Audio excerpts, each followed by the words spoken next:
March 18, 1930, 9:42 p.m. West 133rd Street, Harlem. The gunfire started before the music stopped. A black Packard rolled to the curb outside the Cotton Club's service entrance, its engine still running, exhaust ticking in the cold. Inside, a trumpet climbed toward its last note. Outside, 3 men stepped onto the sidewalk wearing Chicago overcoats and New York smiles. They weren't here to dance. One of them, Frank Needles Russo, didn't even look up when he pulled the trigger. The first shot took out the bouncer's knee. The second split the door frame. The third was for anyone thinking about running. The target was clear. Eddie Silk Malone, Harlem liquor distributor. Dutch Schultz's money man north of 125th. Malone was supposed to be untouchable. He paid the right people. He smiled at the wrong ones. He had survived 3 years by knowing when to bow his head. Tonight, that stopped mattering. Russo shouted one Chicago business and the message landed harder than the bullets. Inside the alley office, Malone grabbed the cash box and went for the back stairs. He made it 6 steps before the shotgun blast folded him forward like laundry. He didn't die clean. Neighbors heard the shots. Musicians froze mid-bar. Dancers screamed. Someone knocked over a crate of bottles that shattered across the pavement, mixing bootleg whiskey with blood. In less than 30 seconds, it was over. The Packard pulled away, tires biting into wet asphalt. The men inside didn't celebrate. They didn't argue. They checked their watches. This wasn't a hit born of anger. It was an announcement. By midnight, every runner in Harlem knew what the shooting meant. By morning, every boss knew who sent it. Al Capone had moved east. Not with a speech, not with a meeting, with a body. The reason was simple. Chicago was choking on its own success. Beer roots were squeezed. Judges were noisy. And New York, especially Harlem, was swimming in cash, unprotected by unity, fractured by ego. Capone didn't want Harlem's clubs. He wanted the pipelines behind them. And Eddie Malone had refused to sell. At 10:11 p.m., the police arrived. Too late. They always were.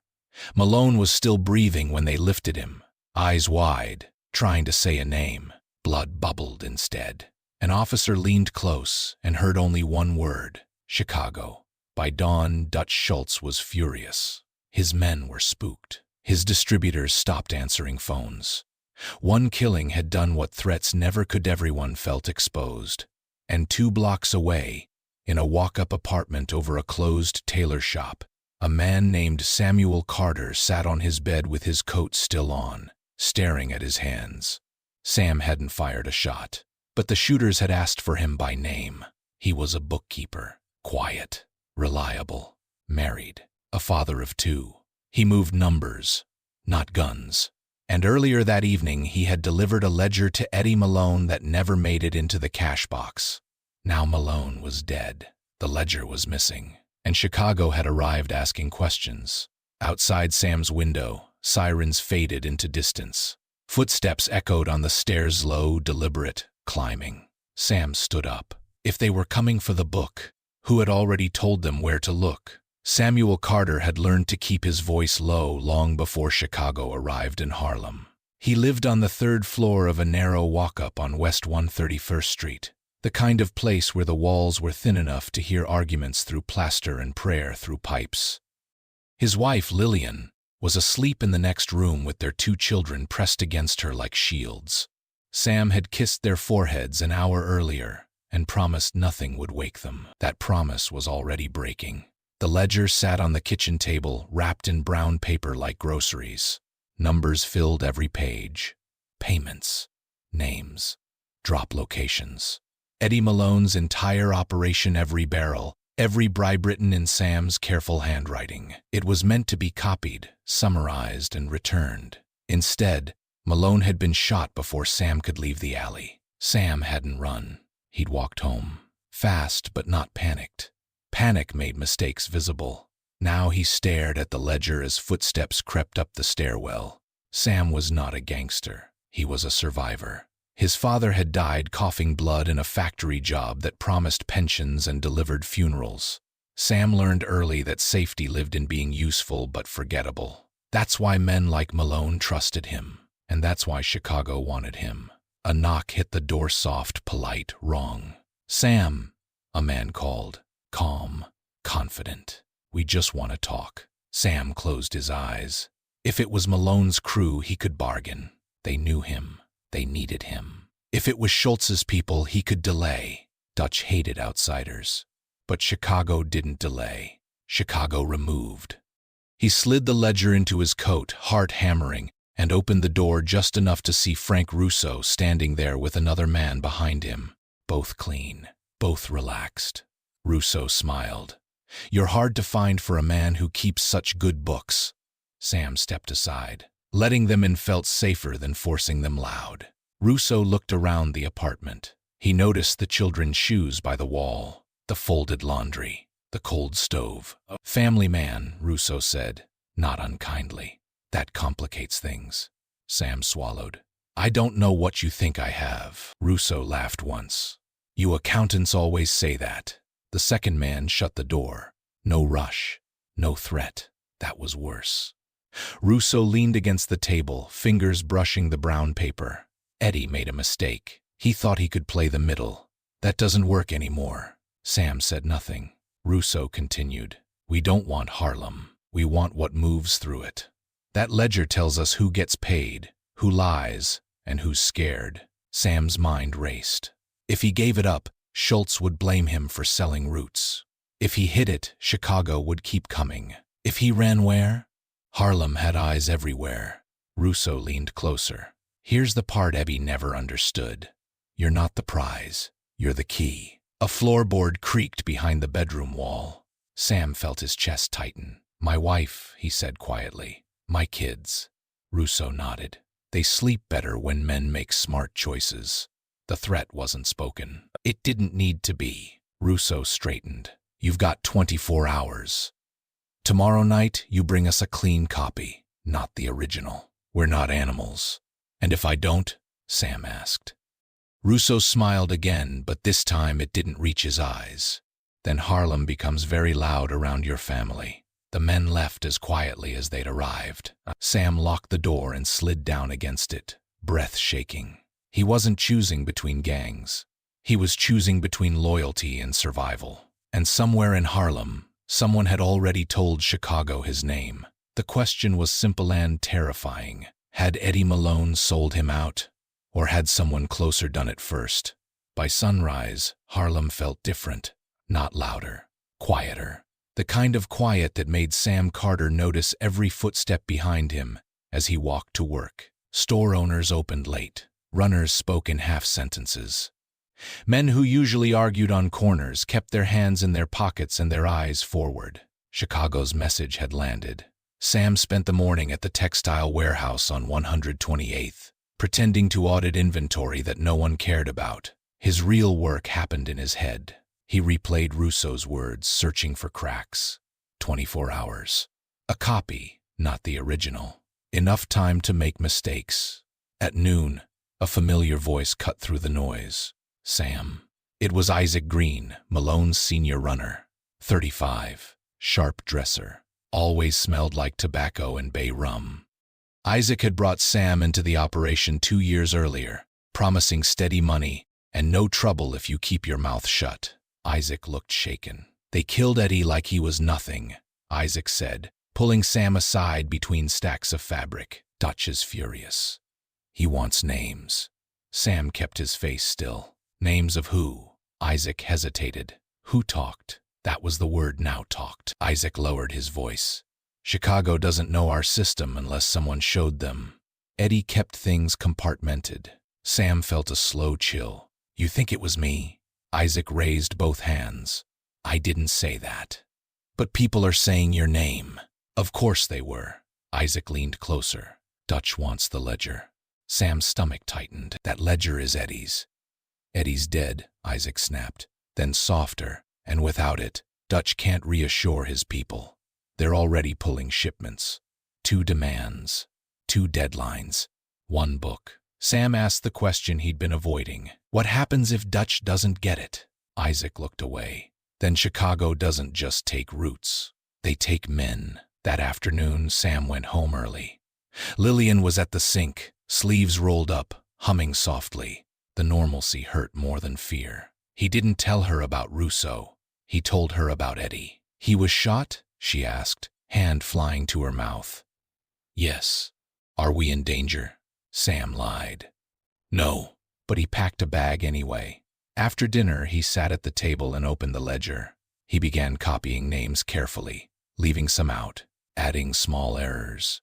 Not enough to be obvious, enough to matter later. Halfway through, there was a knock at the door. This time it wasn't polite. Isaac stood there, coat unbuttoned, eyes hard. Two men waited behind him. "We need to talk," Isaac said. Inside, Isaac didn't sit. He walked straight to the table and stared at the open pages. "You kept it," he said. "I was supposed to," Sam replied. Isaac exhaled. "Dutch thinks you're thinking about selling." Sam met his eyes. "Dutch thinks a lot of things."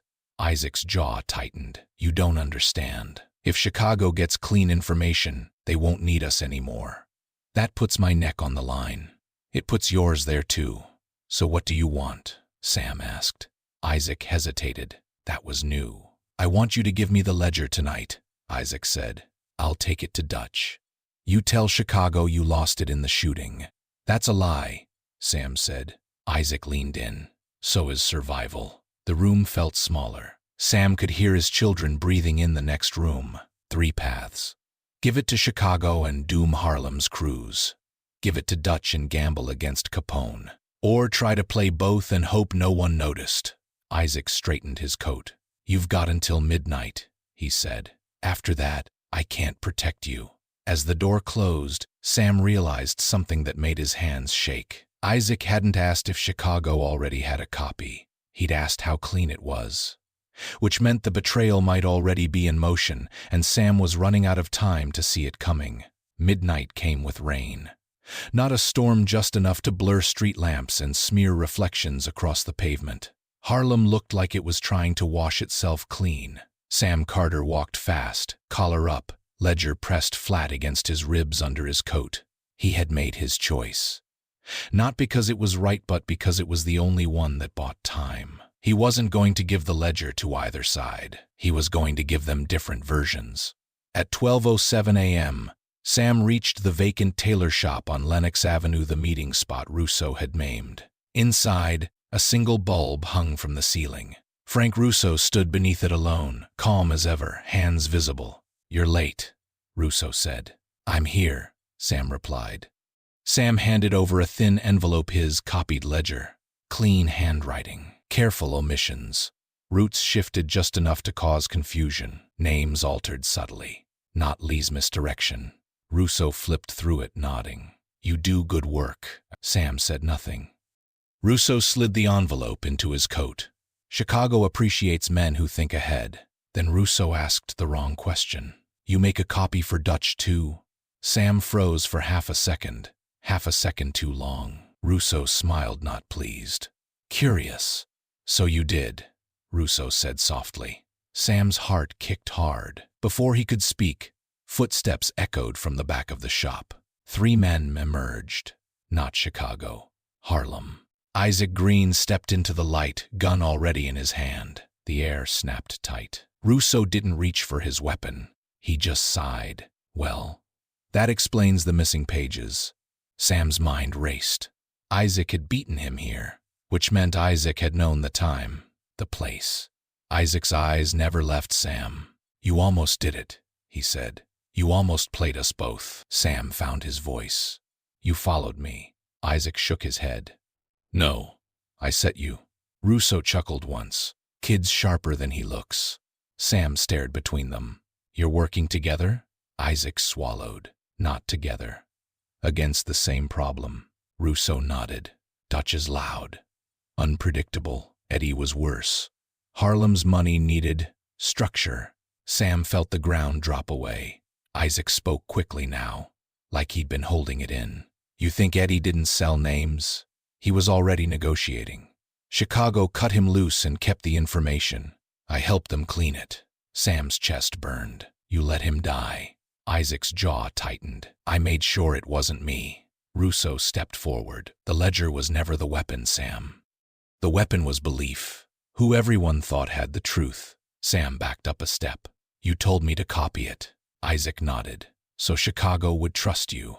So Dutch would panic. So we'd see who moved first. Sam laughed, one sharp, broken. So I was bait. Isaac raised the gun slightly. You were leverage. Rain tapped the broken windows. Somewhere outside, a car backfired. No one flinched.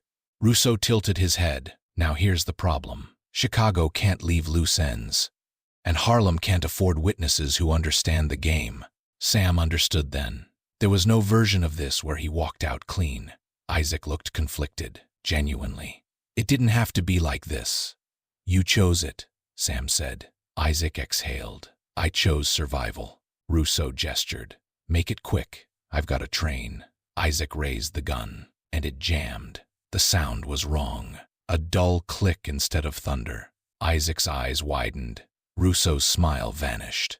Sam didn't think. He moved. He slammed his shoulder into Isaac, sending the gun skidding across the floor. Russo reached inside his coat, but Sam was already running. Gunshots exploded behind him, shattering glass. Sam burst through the back door into the alley, slipping on wet stone, breath tearing out of his chest. He ran blind, turning corners, vaulting crates, the ledger thudding against his ribs like a second heart. Behind him, someone shouted his name, not a threat, a warning. Sam ducked into a church doorway and pressed himself into shadow, lungs on fire. Footsteps rushed past, then silence. Minutes later, sirens wailed in the distance. Sam slid down against the brick wall, shaking. The twist wasn't the betrayal. It was worse. Chicago hadn't come to Harlem to fight.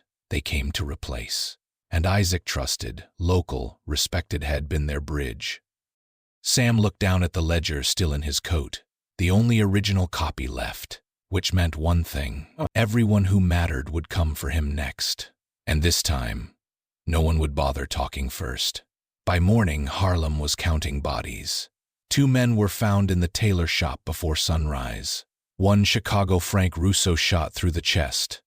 1 Harleman maimed in the papers, but recognized by everyone who mattered. Isaac Green hadn't made it to the hospital. No witnesses, no explanations. Just the kind of silence that followed mistakes too big to clean up.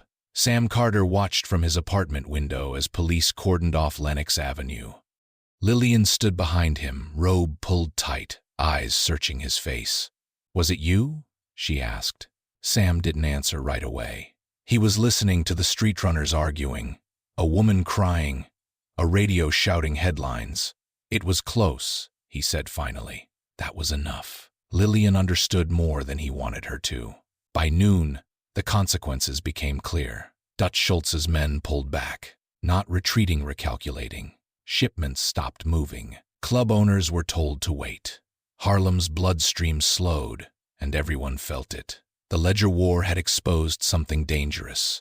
Chicago didn't need to win Harlem. They just needed to destabilize it. Sam expected a knock. It never came. Instead, a boy from the corner store delivered a message folded inside a newspaper. Leave the book. T.A.Q.R. Fami. No name. No signature.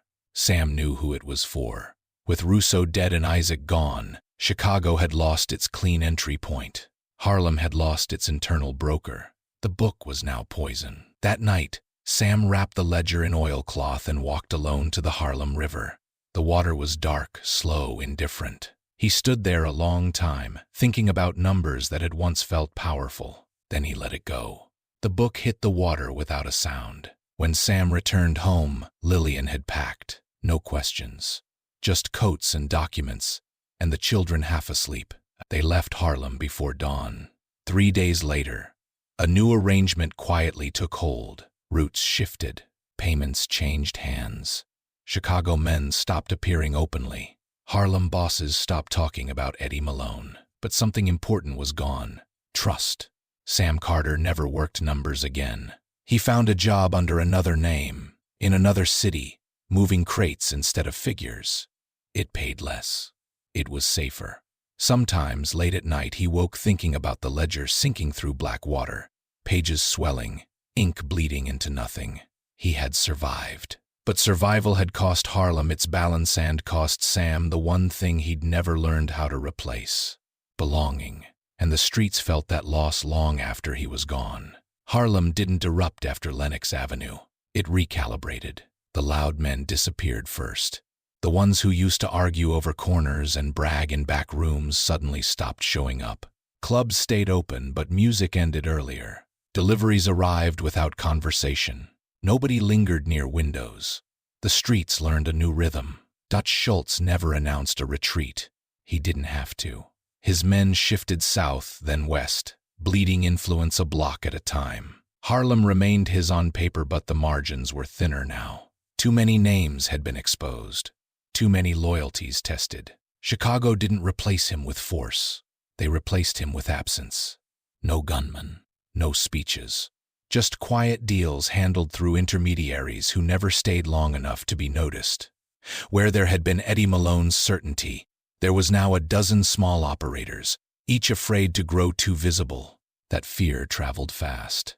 Club owners stopped extending credit. Runners started keeping their own books. Bribes doubled, then tripled, because no one trusted yesterday's price. The old System 1 ledger, 1 center, was gone, and without it, Harlem became harder to control. Police patrols increased, not because of violence, but because uncertainty drew attention. Too many small mistakes replaced one big one. Raids hit the wrong doors. Informants gave incomplete information. Nobody had the full picture anymore. The musicians felt it first. Tips dried up.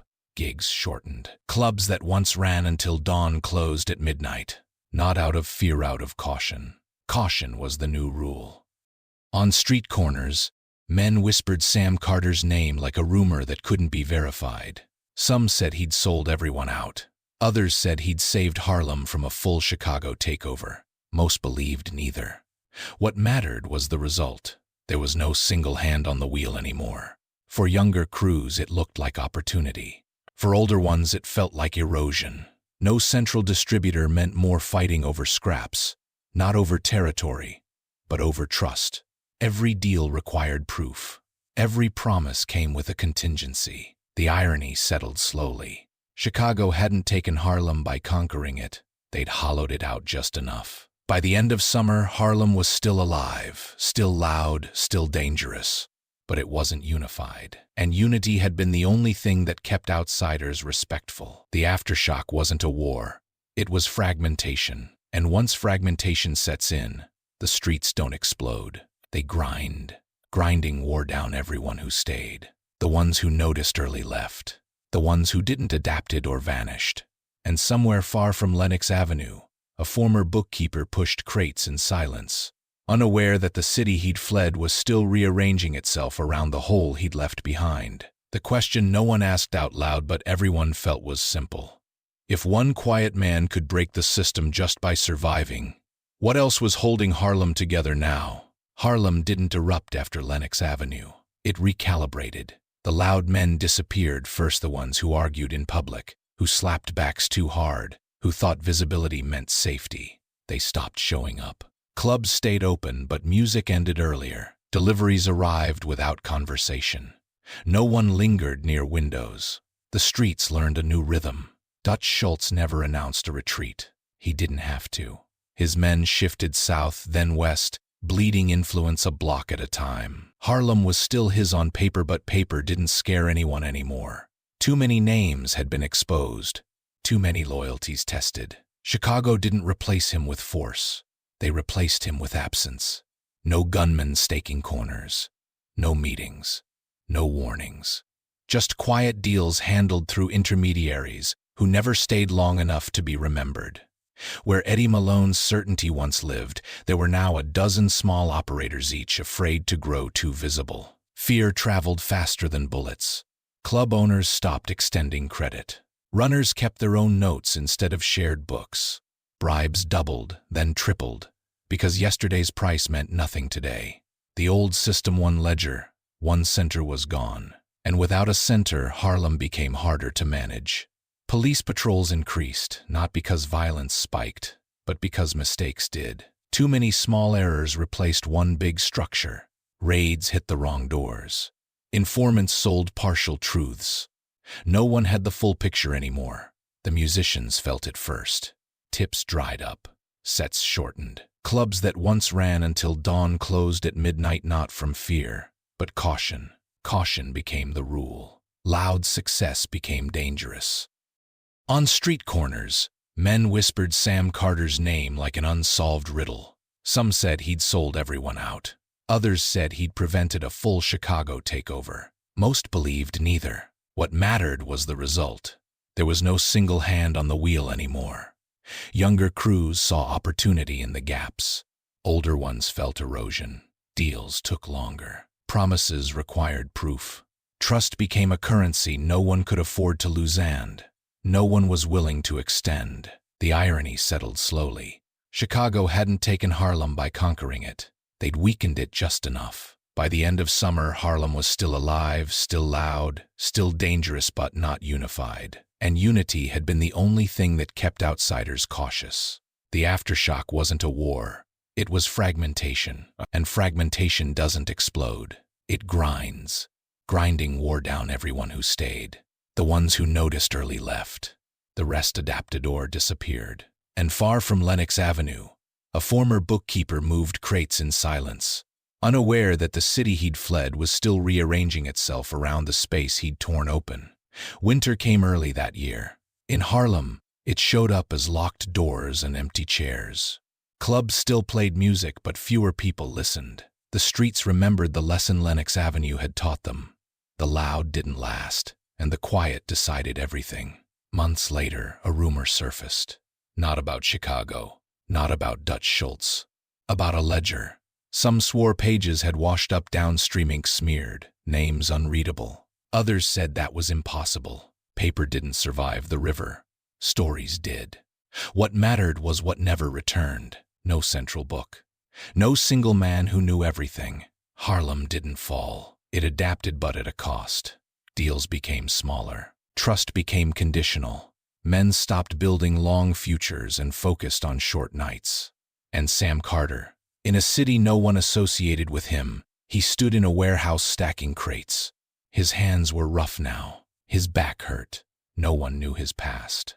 No one asked.